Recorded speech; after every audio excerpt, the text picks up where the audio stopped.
Alexander Yachumbarima Edin Komo, lawyer, a private legal practitioner, also a member of the NDC communication team. Lawyer Tim Nka, good afternoon. Good afternoon. Lawyer, my job is about here. Vacha me minim tight corner o sha wonu me di san komo we but enra ye ni komo no de se Supreme Court no ye ni kan mi sa yen ya yen timra na se yen ni mu mra no mu yie no me ba cho de na si ye no ye ni komo kakra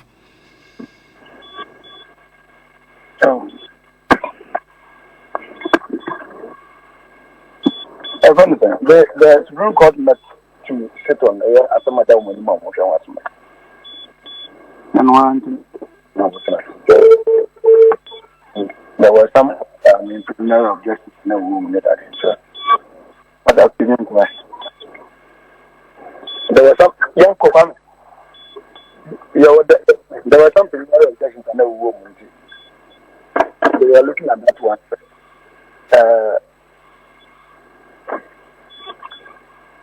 For instance, Justice Gaewu or something. yes. I made objections. When you're on the moon, if it's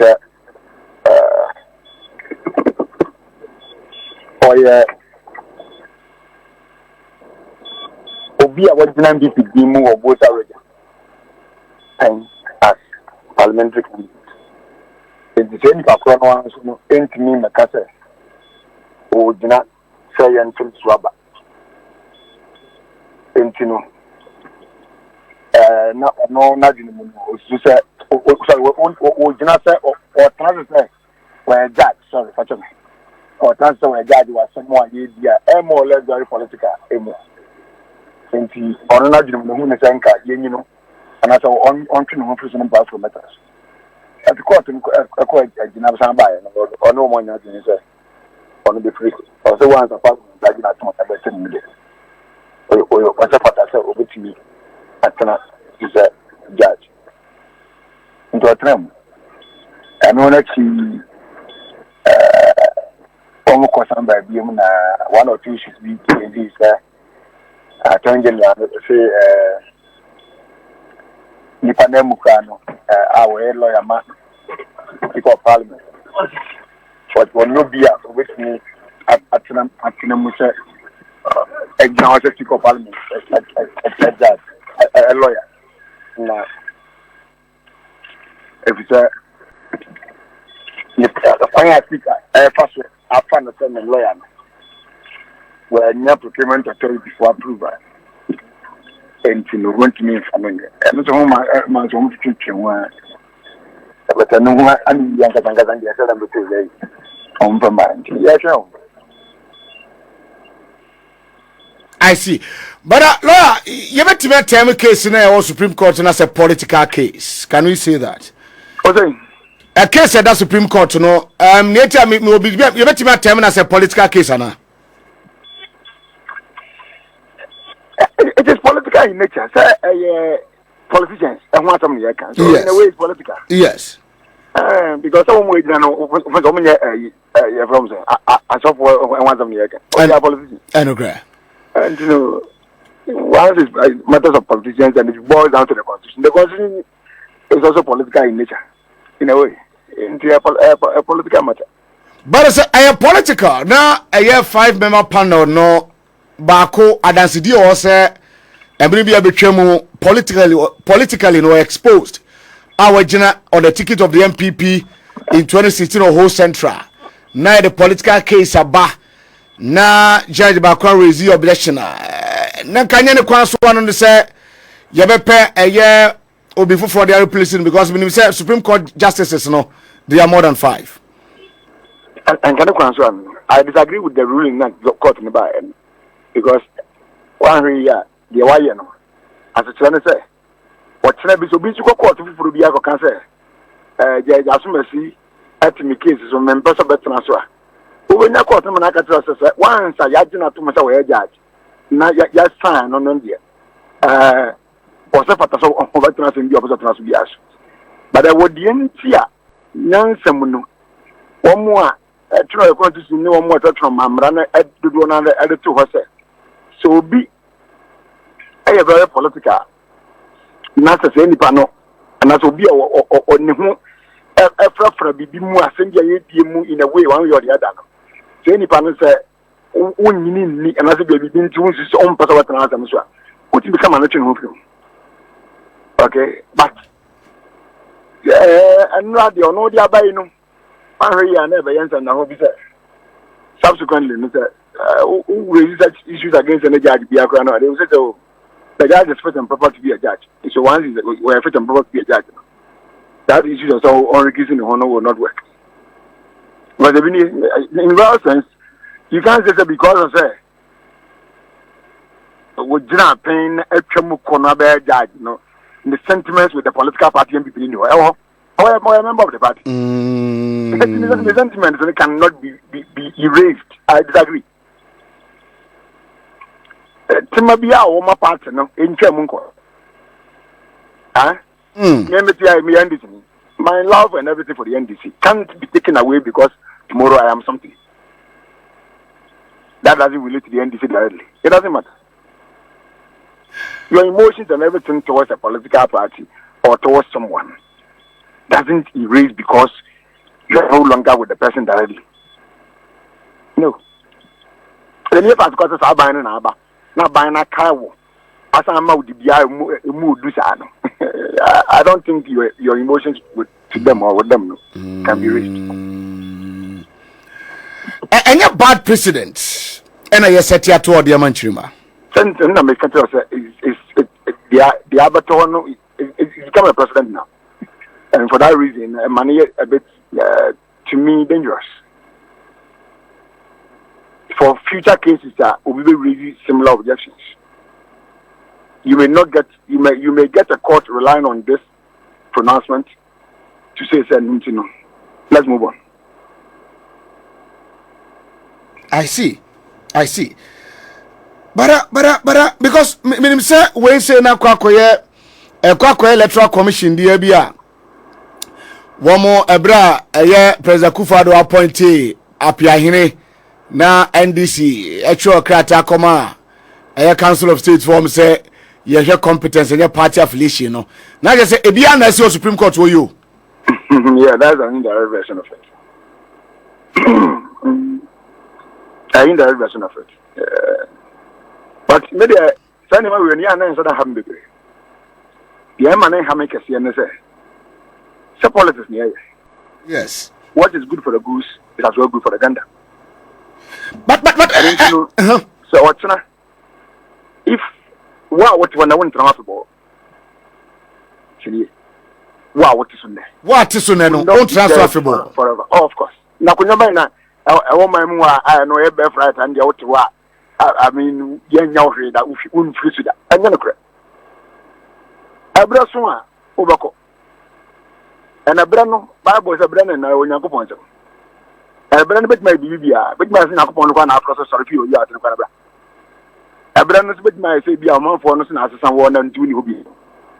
But maybe the master man say, the kind of tea that you are buying for somebody to drink today, be ready to drink the same thing and more when it's your turn tomorrow. Ehona yana me yam hihye me in a sense say ekokoba say nipa obe take over eso say obe pay wo with the same ayi adetua an kana enye Ghana na esofa sofa na dey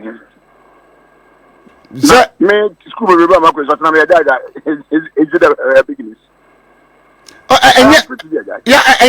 enye no who say what this administration cases are political cases are court sometimes a be quite predictable. I'm not 40 minute predictions say football match Chelsea nebia Olympiacos kobo in say Kianeke Chelsea will beat Olympiacos but for the past 7 years political cases are court Supreme Court and other ways saying no I predictable ma fokra at the U7 among as a football club. And a worrying situation for our democracy. It is a worrying situation. Send international security coordinator and or national security minister rather. Yes. Kandapa. If it is not worrying, I'm going to your control. And all concerned the current chief justice not to be. She was there. All right. Into all that no. Or no ever at the security when someone say every Monday if I'm right, he gives security briefing to the president. It when we hear when the job of mind get more money. And to two of my so I'm going to one more time wouldn't get them be the better from the band say national security threat. He told them that was exactly his words. And this is how we are the and yes, I was me. No more yes or by the ideas to give my money at large. Na enko be bia ebema o man ni mu aye pinchim mentem ho asem no bedoso any ade. No, already no. This afternoon I was telling somebody there's already some kind of tension in the country. So I just be a no be a security person and as a when you're very observant. Tension kind of tension in the of course there is tension in the country. And the tension is an unnecessary tension. A very unnecessary. Unnecessary tension. Of course, an unnecessary tension. Now, some way I hear you mass go back by so why are you worrying about this thing that is very clear? I didn't win idea say clear who will blow. I mean, this very issue of parliament, some people losing their seat and so on and so forth. Maybe this is a clear issue. There's nothing ambiguous or something extraordinary about it. And let me tell you this. Yesterday, Madam said something in court. That, I mean, when I'm first look at it, I don't want some people to be deprived, sir. Representation in parliament. Madam, at every point in time, there will be and will be representation. Don't come out with free bro, we are going to but not just any representation. Yes. So what are you talking about?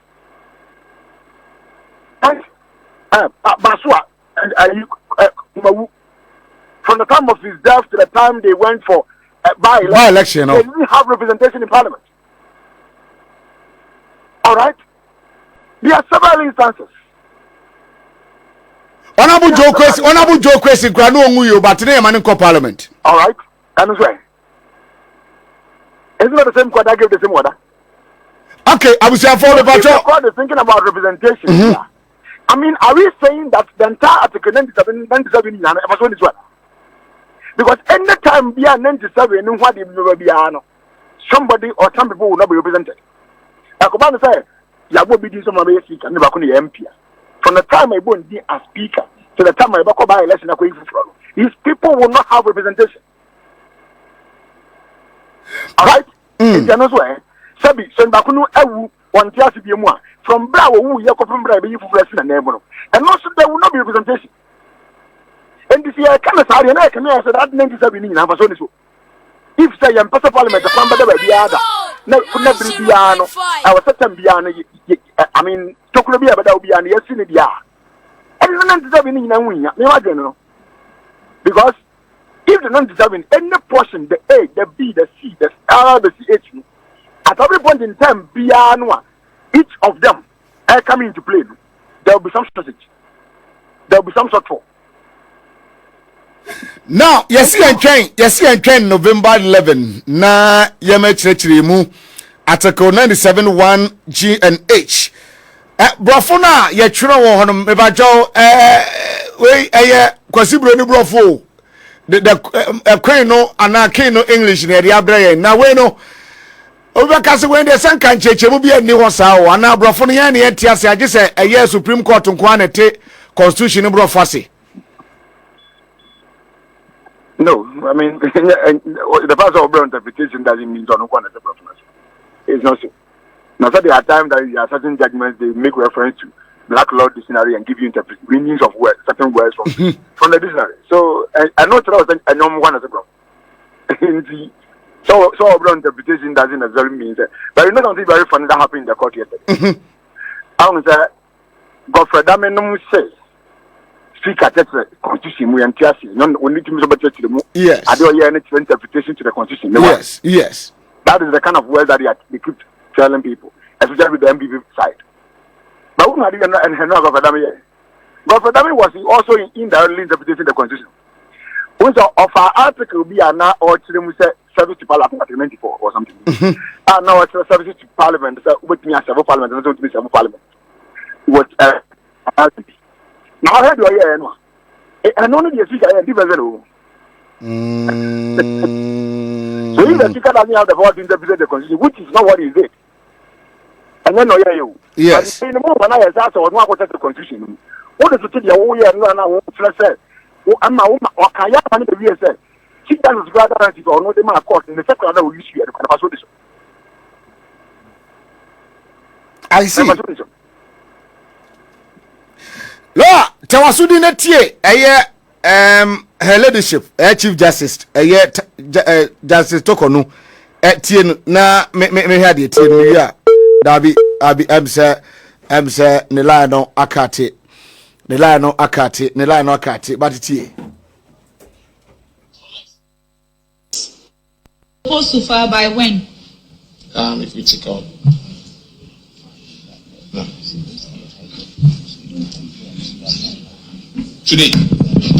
Today? Yes. This suit is adjourned to Friday for completion. File your processes by close of day tomorrow. This is a constitutional crisis. We are living in a country where the parliament is not sitting. What is going on? I'm not too sure that this suit is to enable parliament sit. It's to declare. Very well. I take it. That's really in your so if I would plead that because this, look at the time or less, weekends. So he was supposed to file by when? If we check out. No.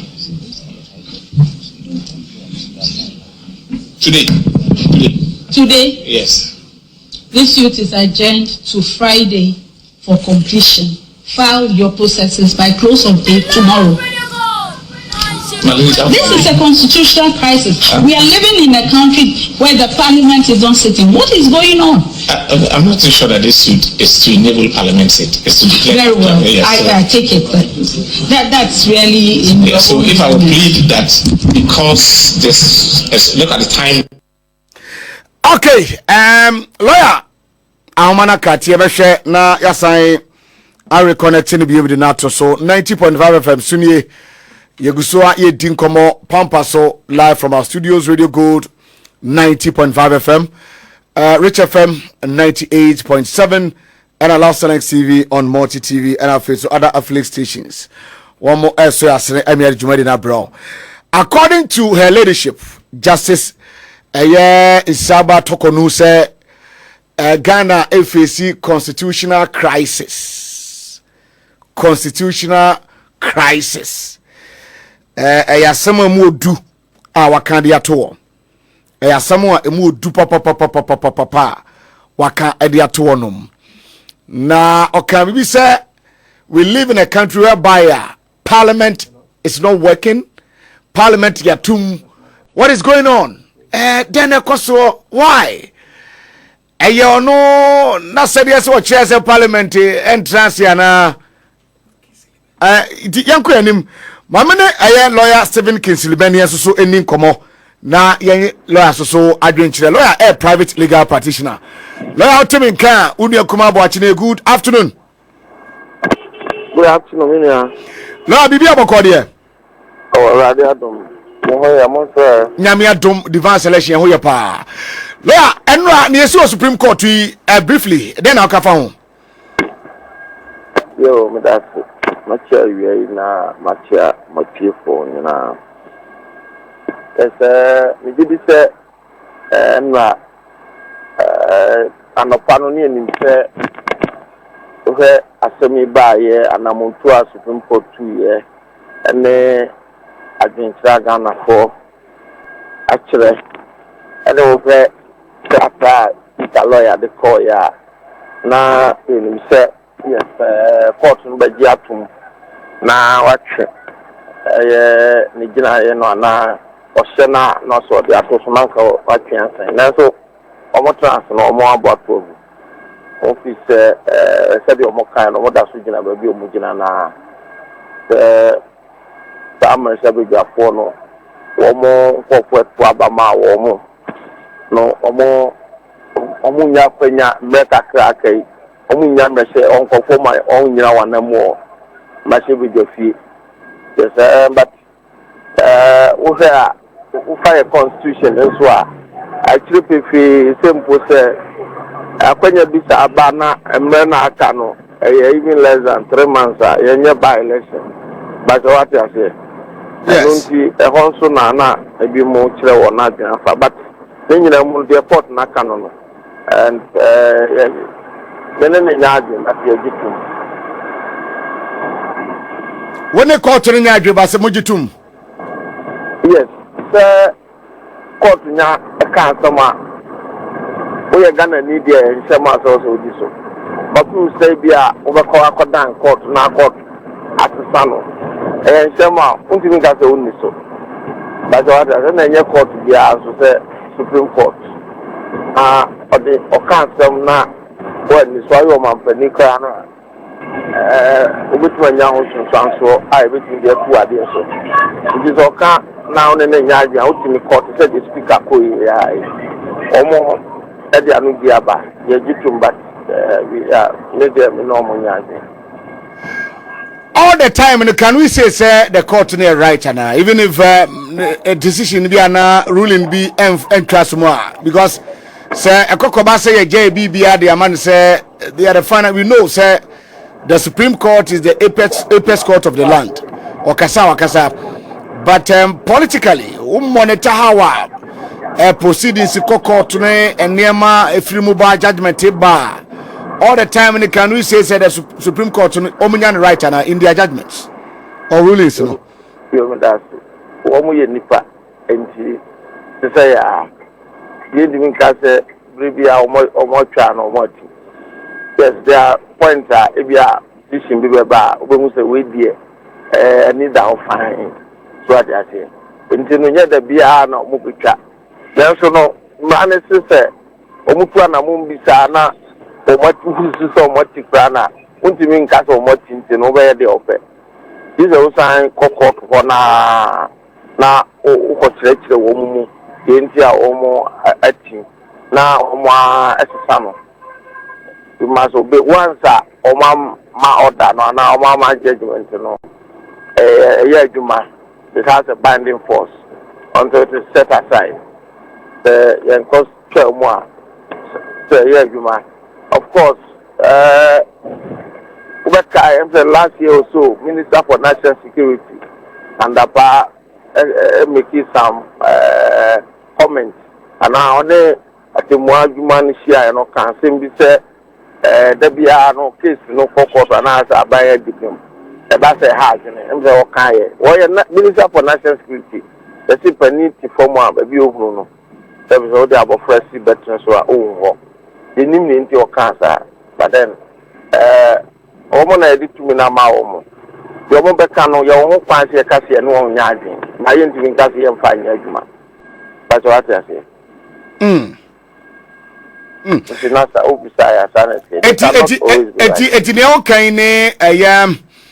it's speaker, lawyers, call Koya, Yabom, Yama Tuaguno. Not just as a speaker and they order from the court near Jumana, near Okano. And that's why so find your Jumanka on Cote or Muchum. Once Wakono say no my what is it and I'm to say no more to I'll piss a murmuno or motin, almost new flu or cry. Almost a day, almost you for any. If you're not yourself, no option there. So also what the Juma. What's her leadership? Was it Ghana your constitutional crisis? Constitutional crisis. Then a man akasansamno. Yes, many nyadi. Maybe if you say any constitutional crisis. But what I say, your constitutional crisis will be described. Say, make us say. Court accounts and waiting for your Juma. Maybe a parliament, I am waiting for your Juma. So I say, you knew what or no basis, no, say, where the contest are, no, because say, parliament is not sitting. And so, I was surprised because Ghana has said there be a parliament, yes. Yes. And especially, parliament is a different arm of government. And judiciary different arm of government. Supreme Court, judiciary, no much you even legal vacation. Some you are yes. I'm going to do my home. And see, a big crack as a man, you for so 24 years for M1, that's all. And when the parliament then transfer speaker to me, so I join in the Senate. And Tinya be a big see that. It is set, Chief Justice Cassette, and Nunti constitutional crisis, and you're not there. And then you say, hey, idea routine, and Mama Pine. Study a crazy boy, I could be Supreme Court 7 years, young friend. It is a corner, it's with Russell. But what I say, yeah. I don't give it my crisis as to Anna. We go with the file case and then they are with Russell. We didn't need a confusion, young friend. The same court now. The same court now, I mean, yeah. What I say, yet me say because I'm on your Majuma. Omuna mama nkwaso omunye nyame no mienu ya djuma ne se ya be kwa call se case we ni na parliament so speaker etimi ajane ne senator enintino yes Cynthia yes your constitutional crisis then I see ana Supreme Court omu pese parliament ye bibi ma omu no omunye ya na Osha the donation. The emotions are attached here to that, because even Crano, lawyer catcher say, yeah, why all Hanoi and yes, una be determined to Parliament Metrans and Montrasi. Oh, chef, Mamma Dimina, no, the Casa seminar. We are lawyer ni, Mojro, and Nimnoma, argue cases, baby, be touchy. Yeah, I'm speaker lawyer, yeah, no, say, I send that court one. We are no ma. Afenyo mark in every court no there be anyway whom say omunche parliament no mon transit na me ni nso say be a court no was out to him say obese say parliament in court transit ni asemene dem no constitution the 2 million Supreme Court say omunko an no mo ho kwan so mo chichire constitution mo say achinye bi aba ho a no the exclusive original jurisdiction to interpret the constitution nti no hunti and a call. But what I say? I just say Parliament Metrans on transit. And the other side of the special expression, no. I mean, you see, train your boyfriend here for more who want them. So, in Mameno, and Selma now, Kaya, the way, or you know, Nimia, the other day. We need the trim, the intimate cancer, A and B. But the atmosphere to me was a bit hostile, but not so subjective. But my candid opinion, no, this the condition and the some of the reaction, no, a bit harsh. We are talking about a Crofwa according to the court. One more representation of Parliament. Your few days to election 2024. 2020 Okromahanum and the good people of Sal, Central Kofi, Akpafo, Likpe, and Lolobi, the Kotuaba, Emma, Electoral Commission, Far, Pay, To Krataso, and night before elections, said they can only vote for a year presidential but parliamentary year. You try Afrimu, ever seen me, Sal, for 4 solid years or good years, the good people of Far, and Sir. Any power about 17,000 voters. Any representation. Asami court. Mami can be big crown cruncher. Whole High Court has dismissed a petition challenging the validity of the election of John Peter Mewu, Member of Parliament for Hohoi, on grounds of lack of jurisdiction. About 17,000 voters from the Central Kofi, Akpafo, Likpe, and Lolobi enclave made up of 13 communities did not participate in 2020 parliamentary elections and have been left without any representation in the 8th parliament due to the carving out of the OT from the Volta region. It is how far we say and Samuel Quarter last minute. Ye dima amewu continue ye na ye chia Central Kofi efano tugu ya nipa be 17,000 as 13 communities, sabi woman emoja running through the ablasa omoyana ayana yominia no crepe woman say o ren semi yanka that issue na no clear case of people losing their right to representation in parliament. If it's a woman there no maybe anyone na my easy find so to sana mo. That's what I say. And the woman there was a clear case na o san ke make the same assertion na court maker na omunya representation. But we would there's a creation of the constitution. Say obi if yakwa na kunya no bedam pan. Constitution na kai. Na form your constitution ni na no nim. The nti omoye ni sa. But we would there omuta bi nhemu. Maybe any ho no mabusu, maybe any way is a man fine. But about me amount to be MPD amount to be and for month to be 4 years, omuni machivi gafo. So that is it. So the law is in the bosom of the judge. Nti said your matter, you have no option than to comply with the decision of the court. Nafi yakoye nimno. Then change the substantive matter interpretation normal for money here so that yakoye nimno.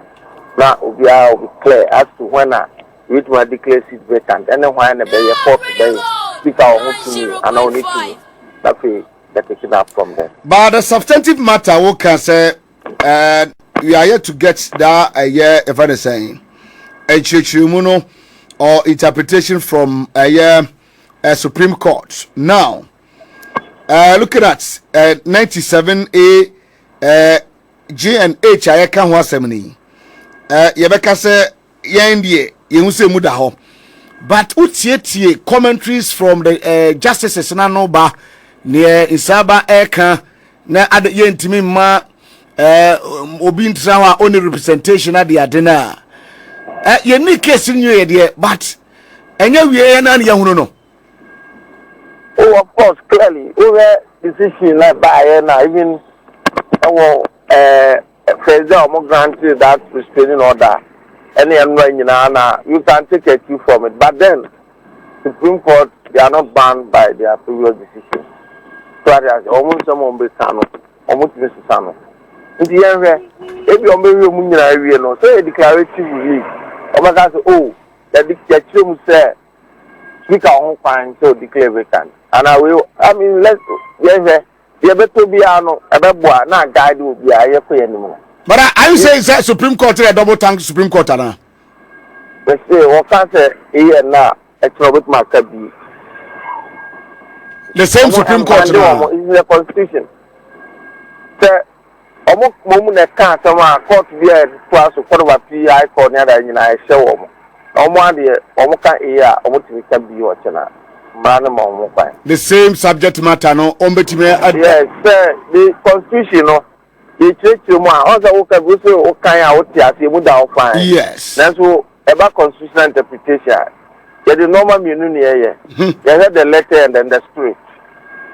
Who can letter no na so the text and the unim. You found well into constitutional spiritual Omo the things zoom into the spirit.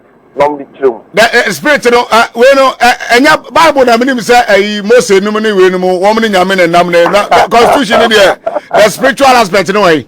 So you are looking at the context the recent circumstances. You see the constitution is the total embodiment of Ghana. It captures our belief, our aspiration, and you say for mu chechi mu a any kwan say omodo omadwen ko ya tregu won kwa omonhwe oman mu ni nyina ba bia ya du ene ade na aba no so ebetima aboa ena constitution no say a living organism enyini anu nti da bia no mu chechi mu ema ene oman ni nyini bom anu the spirit aspect na oh me no mienu yentimi nye this Supreme Court na sanity nti wo say ade bo om de beko e da ho fine so om se da bi say na sitre omo council a e was ye do aduma.